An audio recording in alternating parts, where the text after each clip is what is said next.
What was our experience like on this European cruise ship? We were on a 7-night cruise around the Mediterranean Sea on the Costa Smeralda cruise ship, and we later found out that this is the worst rated cruise line. At the time we saw a cruise deal for this trip coming to about 50 euros per night, including meals, we thought this sounds like a great deal. In this video, we will discuss our experiences from cost breakdowns to room tours to stop excursions, and in the end share our opinions on whether or not it was worth it, and if we'll become cruise people after this trip. First off, room tours. This is an inner cabin. We originally booked an inner cabin, which doesn't have any windows or access to the outside. This is Phil's mom's cabin, and she enjoyed it for one person, but this room can fit up to 2 people. It has a bathroom with a toilet, sink, and shower, plus some storage space. The room itself was 160 square feet, or 15 square meters, with a bed and a desk area. We were lucky and got an upgrade to this external sea view cabin, which was perfect for the 2 of us, but it can fit up to 4 people. Alright, for our cabin, a little tour. We actually got an upgrade. We booked an inner cabin, which is not supposed to have windows. That was the cheapest one. That's always the cheapest one. But I think the boat was not fully occupied, so we got an upgrade to one with a window at least. Not a balcony, but a window. And it looks like this. It is actually fairly good, like it's like a proper hotel room. This is the living area, I would say. We got a little desk here, it's very small. There's a phone on it, which we actually use quite a bit. You can call other cabins, and my mom is with us on another cabin pretty far away. So we actually use that quite a bit because there's no reception of internet on the boat and you can't WhatsApp each other. They have a hairdryer in here, which is connected to that. You can't steal it. Also, this bowl is stuck there. Yes, there's a little vanity on that side, yeah. And I think there's some light somewhere. This couch thing, this would be a 3rd bed if you book it with like a child or a 3rd person. I think they would make this into a bed. And then we have the bed. These are actually 2 beds, but it's overall just a queen, a 1.60 meters. On each side you have a little bit of nightstand space, a little night over there. We requested a 2nd blanket because we can't share. We're used to the German way. The blankets and the pillows are actually quite nice, or at least the blankets. They're very big and heavy, and they have proper sheets on it, so nothing to complain about that. The pillows are a little thinner, but also decent. I would say overall the beds are okay. And then we have this window, beautiful window. Right now we are docked here at the port, but sometimes you get a nice view passing islands or during the night, the sunset, and you can see the moonlight shimmering on the ocean. And Deanna actually uses this nook quite well. You can close this off. There's a little white curtain and then the proper one which blocks out the light, and then Deanna sat there a couple times in the morning watching the sunset and reading a book. Very romantic, very nice. There's a big TV, which is a lot of information from the ship is on, and we barely use that as usual. And if you follow me over here, actually, there's decent storages where we put all our stuff. Yes, closet. There's actually another layer here with a small safe. Phil's stuff goes there. And then here's the bathroom. There's a bunch of storage for the size of this bathroom. Toilet and sink, and then we got a shower, which is also not that tight, to be honest. It's like fairly... Yeah, big enough for Phil. Yeah, big enough for Phil. And Deanna. And a 2nd person as well. And, wait, and Deanna, not a random 2nd person. Deanna is the 2nd person. But hold on, stay right there. This is the weirdest thing. We've been to a lot of hotels throughout the world, and we've seen this a few times. These creepy windows to the bathroom. It's weird because you have no control from the inside. It's only the outside person who can control this. And it's a little blurred just in the center. Yeah, but not enough blurred, demonetized. So overall, we can't complain about this room. We do not really hear our neighbors, but I think that can change if you have like a loud family with kids next door or something like that. However, we're the last cabin on 1 floor, and there are 2 big metal doors that lead to the kitchen. Like the cabin crew only uses that. It's so loud. Now, every time they go through, out of it or in of it, it closes by itself and it slams loud. So that's what we hear. It starts at 6:30, 7 a.m. I think it's not intentional. It's just they open the door and then it slams. That's how it closes. I don't know if you can see it. That's where we're staying, this little window at the end. Just wanted to take a nap, but somebody's in my bed. Who are you, mate?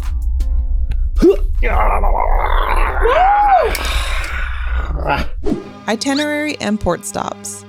This cruise was 7 nights with 6 port stops and 1 sea day. We boarded the ship in Barcelona, Spain, and then our second day was in Palma de Mallorca, and then the only sea day on the way to Italy. Day 4 was a stop in Palermo, Sicily, and then continuing to Civitavecchia near Rome, Italy on day 5, and then on day 6 we stopped in the small Italian port city of Savona, and day 7 was a port stop in Marseille, France, before heading back to Barcelona to disembark the ship. The unique thing about this cruise was that people were getting on and off at each port, so groups of people were constantly coming and going off of the ship. This made the check-in process very smooth for us in Barcelona, and quick compared to the other 2 North American cruises that I've been on. But reboarding the ship at each port stop did take a while to get through security, and it took around 15 to 45 minutes for us to get onto the ship after each port visit. This can be annoying when there's already such limited time at each port stop. We were expected to be back on the ship as early as 3:30 p.m. to around 5:30 p.m. depending on the port. Most of the ports were within walking distance or a short bus ride to the main center of each city. There were ports that were basically in the city, like in Savona, the giant ship was front and center, or in Palermo, it was only a few minutes walk to the main walking streets.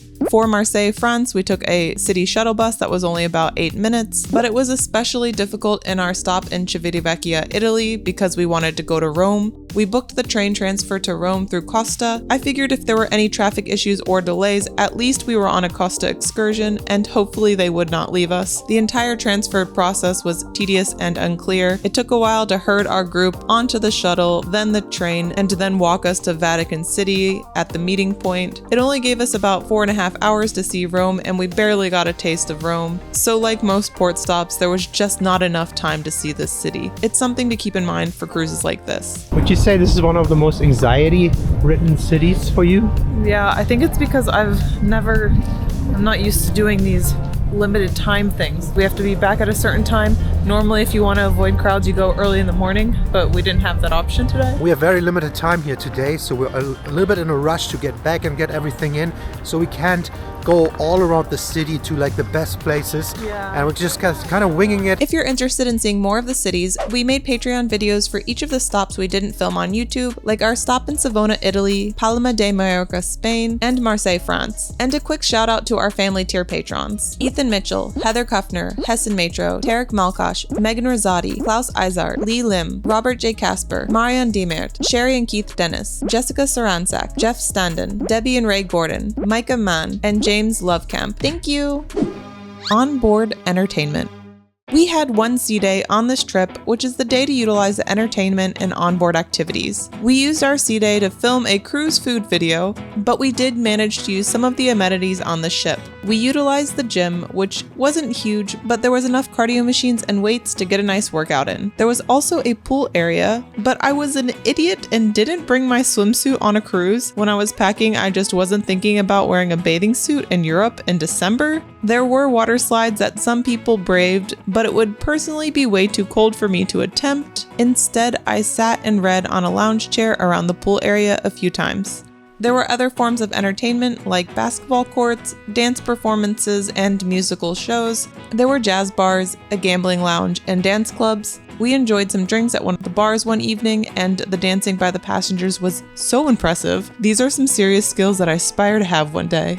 I will say, because the passengers are from different countries and many languages are spoken, the entertainment is a bit limited. Don't get me wrong, it was extremely impressive the amount of languages that the crew spoke, but that also means that every announcement and every performance introduction was in several languages. Die Costa Smeralda navigiert mit einer Durchschnittsgeschwindigkeit von 15 Knoten auf einer Ostroute in Richtung Palermo.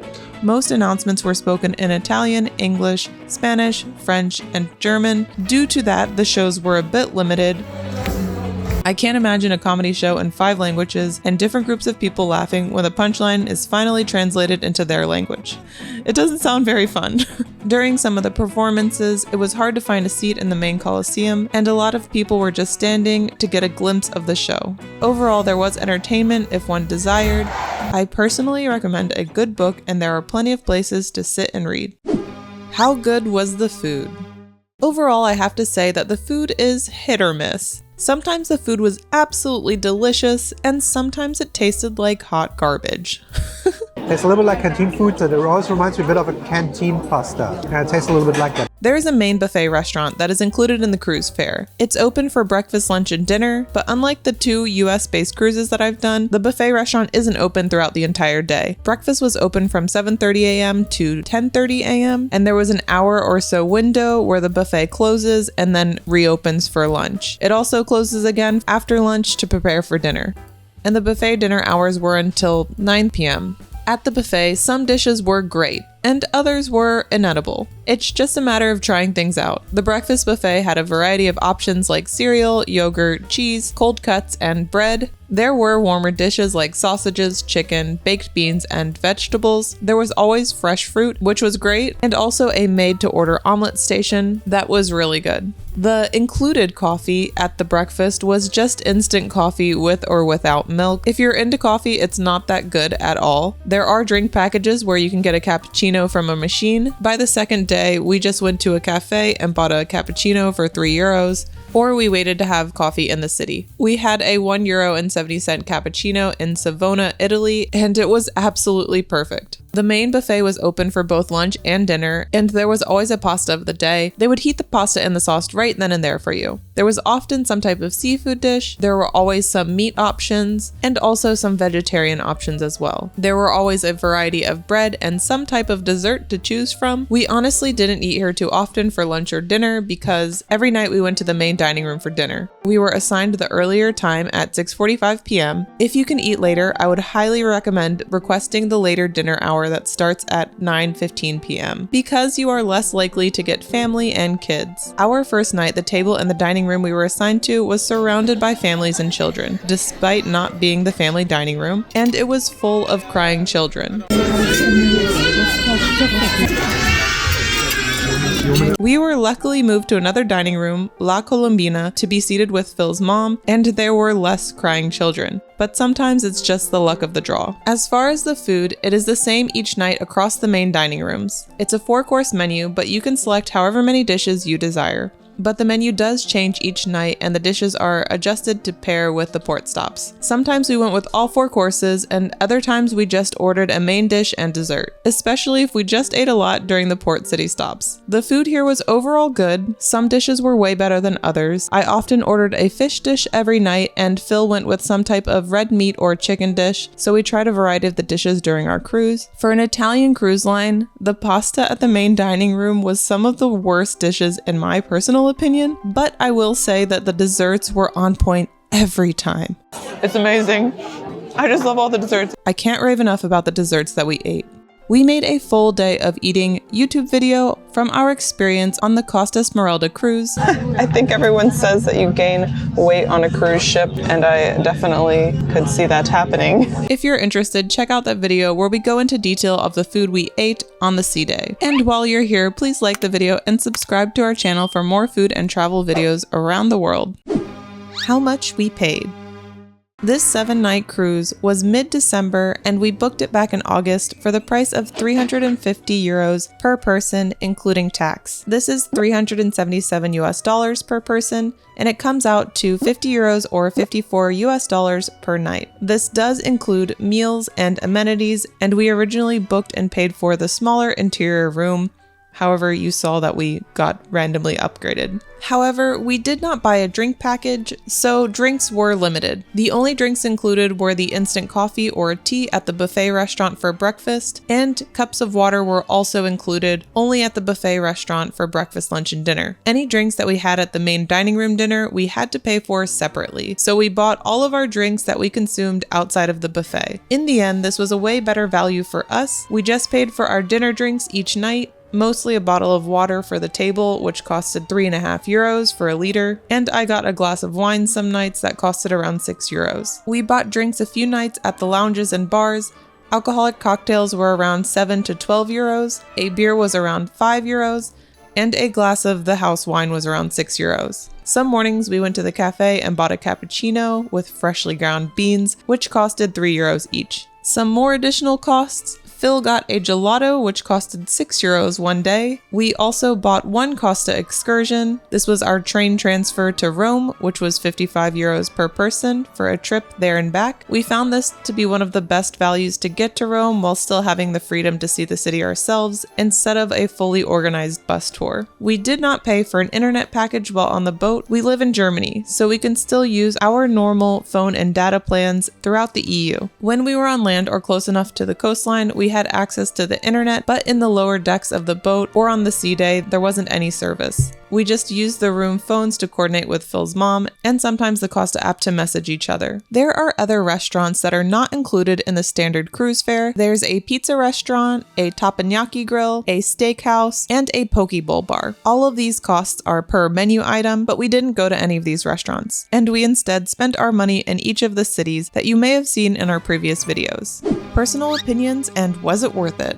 Okay, I'll start off saying that I'm not the biggest fan of crowded areas. Even though this cruise was in December, it was at 90% capacity, making it very crowded in the main section. The buffet was always busy and impossible to find a table at times. If you wanted to watch a show, it was very, very crowded, although in the evenings the outside decks were usually empty, and I was often able to go off somewhere and find a space for myself to breathe. I personally enjoy spending a little more time in the city, though I don't know if cruises are my cup of tea at this point in my life right now, but I do think it's a perfect family trip to have everyone organized together with an itinerary and meals planned out already. I also noticed a lot of wheelchairs and it seems very easy to get around the ship. So for the price that we paid with our deal, I do think it was worth it. Even though the food wasn't the best at times, there's still good dishes and oh my god, those desserts. Chef's kiss to some of them. Mwah, they were so good. And if I do a cruise in the near future, it will probably be a smaller cruise and maybe a river cruise or something. So for my verdict, this was my first cruise ever. I've never done it, and Costa kind of has the reputation of being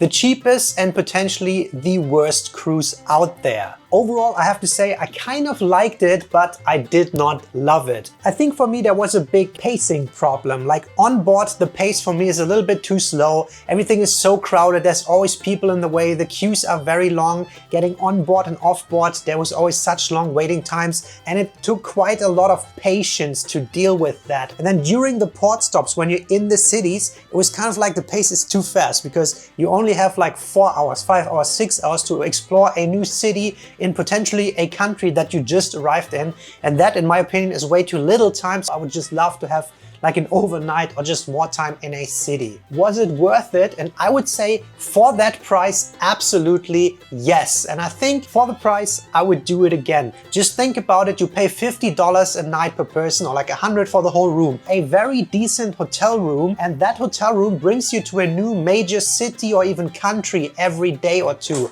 And then on top of that, you get pretty decent food, you get a gym, you can get all that entertainment and bars, and all of that for basically a affordable hotel room price. So bang for your buck. Absolutely, I would recommend it. I would do it again. And yeah, I kind of enjoyed it after all. It's day 3, means 3 kilogram gained already. I think there's a fun I'm still so full. I think there's a fun fact where people gain like 10 pounds on a cruise. We'll see. Challenge accepted.